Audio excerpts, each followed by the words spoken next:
96.9 WBZH and 101.1 WHSM, Hayward's home for real news and great conversation. Here's your daily news roundup. For Civic Media News, I'm Maddie Schaefer. Governor Tony Evers visited Wausau on Tuesday to discuss affordability issues with local leaders. Isabella Nieto reports. The roundtable at the Neighbors Place included their director, Donna Ambrose, along with B. Herr, the executive director of the Hmong American Center, Marathon County Supervisor Ann Lemmer, and others. They discussed their concerns about cuts to health care and local programs stemming from federal uncertainty. We had a great conversation with several people that are really important to the Wausau area. And it was around affordability. And we talked about food sovereignty, we talked about childcare, we talked about health care, and several other areas that people are seeing needs. Evers said they're working on legislative steps to reduce costs for Wisconsinites. We can get the legislature to do some work before they go home to run for re-election. He said the state has funding available to make some of those steps happen, including working towards preventing property tax increases. If there's some things we can do in the various areas, we'll be looking forward to doing that. We have anywhere between $4 and $6 billion.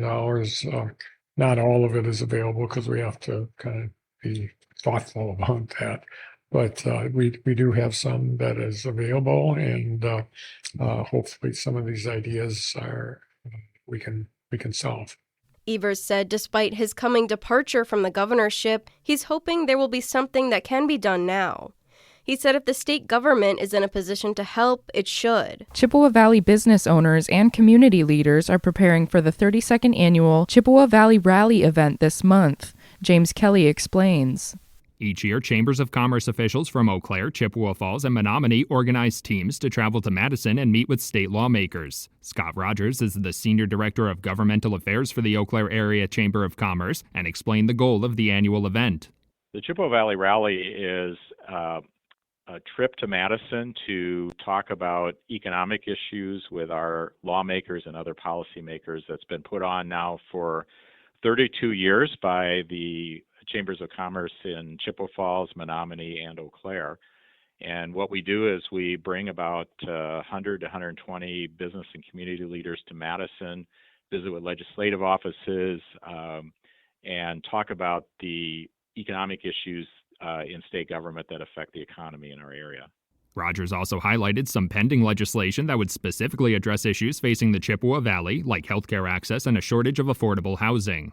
One of the unusual things about this year is even though the legislature is getting close to adjournment, there are a lot of bills in a few key areas that are still pending, including several that would help improve housing supply and affordability, some bills that relate to EMS services and making hospital beds available.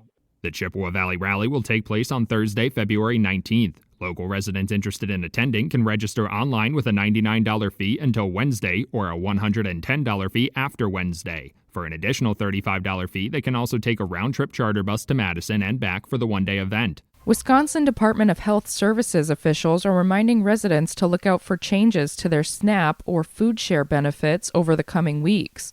James Kelly has more. Under changes made in the One Big Beautiful Bill signed by President Donald Trump in July, new work requirements for SNAP benefits will soon go into effect. The changes require SNAP recipients to work, volunteer, or engage in job training for at least 80 hours per month in order to receive their food assistance benefits. Critics of the requirements say they add new barriers for SNAP recipients to navigate, which could cause them to lose the benefits they depend on because of confusing paperwork or other extenuating circumstances. DHS officials say the new requirements will be implemented on a rolling basis, and SNAP recipients will notice the changes the next time they renew their benefits.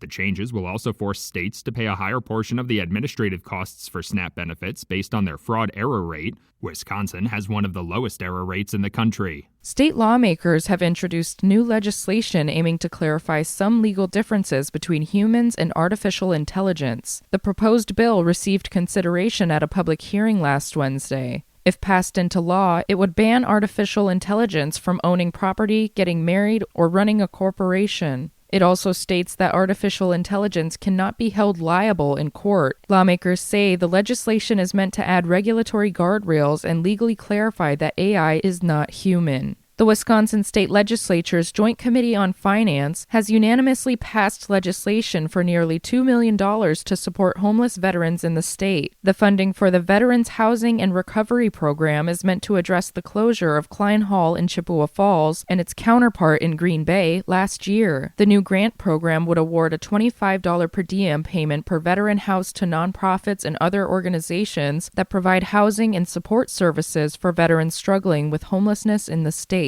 For Civic Media News, I'm Maddie Schaefer. Giannis says he's almost ready. Hi, I'm Mike Clemens with sports. Giannis Antetokounmpo held a press conference during the NBA All-Star Weekend in L.A. and was asked how his calf injury is coming along. I feel good. I feel 100%, to be honest with you. I just got to check the boxes, right? So I got to do things. Now I got to get on the court. I got to play some one-on-one, 3-3. The Bucks return to action Friday in New Orleans against the Pelicans. In college hoops, the Wisconsin Badgers head to Ohio State to play the Buckeyes. 7:30 tomorrow night. The Badgers now 18-7 after beating Michigan State. At the Winter Olympics, Wisconsin speed skater Jordan Stolz' next event coming up this Thursday morning in the 1,500-meter race. Stolz setting a new Olympic record of just 33.7 seconds in the 500-meter over the weekend to earn his second gold medal. Yeah, it feels amazing to do it in a distance that's where it's a much closer margin, but I'm super thankful to have 2 golds. That's speed skater Jordan Stolz. With sports, I'm Mike Clemens. I'm meteorologist Brandon Bormans. A great start to the work week with plenty of sunshine, mild with highs in the mid-40s. Partly cloudy skies tonight with low temperatures in the mid-20s. On Tuesday, more clouds than sun, high temps in the low to mid-40s, rain developing Tuesday night. That's your Hayward News Roundup from WBZH and WHSM. Find more news anytime at wbzh.fm/news. Subscribe to this podcast on Spotify, Apple, or wherever you find your podcasts.